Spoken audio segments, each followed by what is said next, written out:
Hey everyone, my name's Kane. I'm the creator of Terra Captus, and today I'll be showing you what a standard game looks like and how some of the pieces interact with each other through this game analysis. Now, let's get right into it.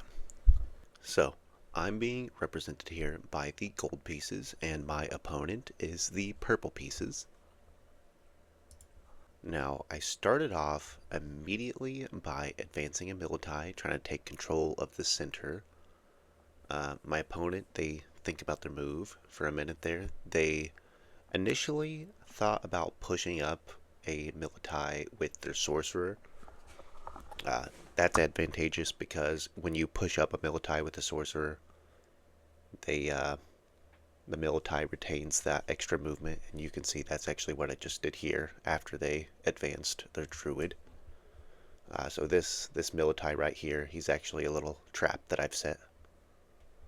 Now right here, I blunder because I advanced this druid right here when I set this trap and I should have captured their druid here. But let's move on. He then advances his militai with the sorcerer, threatening my druid. So I then retreat my druid with my sorcerer, teleporting it over here in the corner.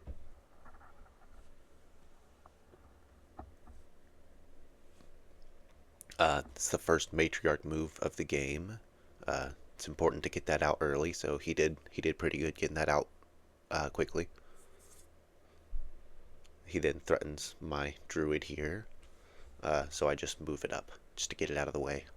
He took a while to think about this move, but honestly I think that was pretty good what he did, just advancing that militai. He then switches his sorcerer and his general after I start advancing my matriarch there.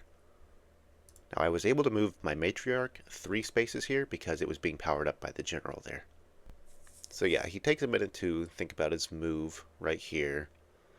But eventually he lands on just moving his druid out of the way a bit. And then I continue advancing my matriarch. But right here, he does a really good move. He completely stops my matriarch in its tracks. So I would actually have to revert a move to continue advancing it. So that was actually a really good move. So then I follow up by attacking his druid here.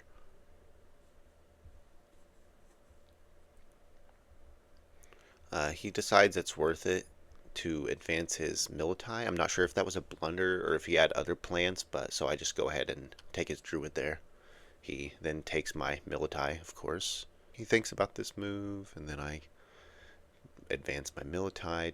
I'm not really sure why I did that because that's kind of a free piece right there. Wait, actually no, it's not because my consort is powering this up. So I take his militai, we trade there. Now I could have taken this militai for free right there. I didn't end up doing that. I'm not sure why. I just didn't. But yeah, we're continuing on. He advances a militai. I move up my druid here, and I start getting my consort, trying to get my consort into the game. He then threatens my druid with his consort, and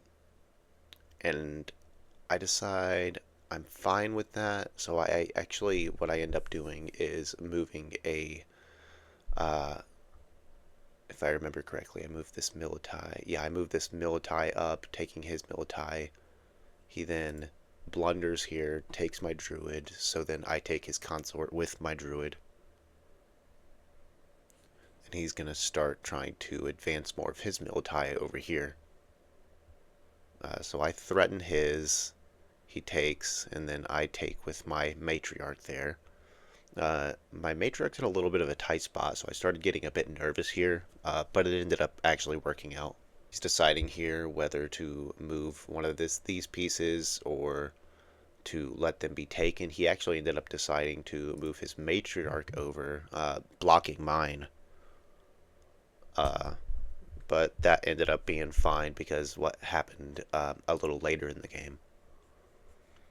So he sets this up to get a militai a Militai promotion.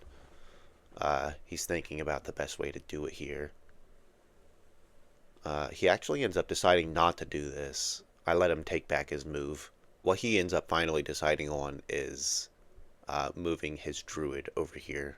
Now you can see when he moved his druid there, it protects the spot. That's going to be really important here in a second.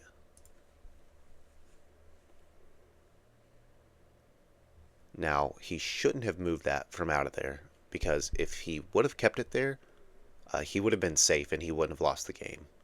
But what I ended up doing, I moved my sorcerer to teleport my druid, to get it ready to teleport my druid, that is. I sacrificed my general in doing that, but it actually won me the game because I teleported my druid over here, effectively getting the Rex he couldn't move, so it was Rex Captum, effectively winning me the game. So all in all, it was a really good game. I feel like the general could have been utilized more. We didn't really use it very much in this game. But yeah, if any of you guys have any questions, comments, concerns, anything about the game, totally just leave them down in the comments. I really appreciate any feedback on the game. If you would like to try out this demo you see here, join the Discord in the comments. I'm going to leave some in the comments, and I'm going to leave it in the description below for this playable version you see here. And stay tuned, because my next video, I'm going to be releasing a sneak peek of the current state of the game of the coded version. Thank you all for watching. Bye.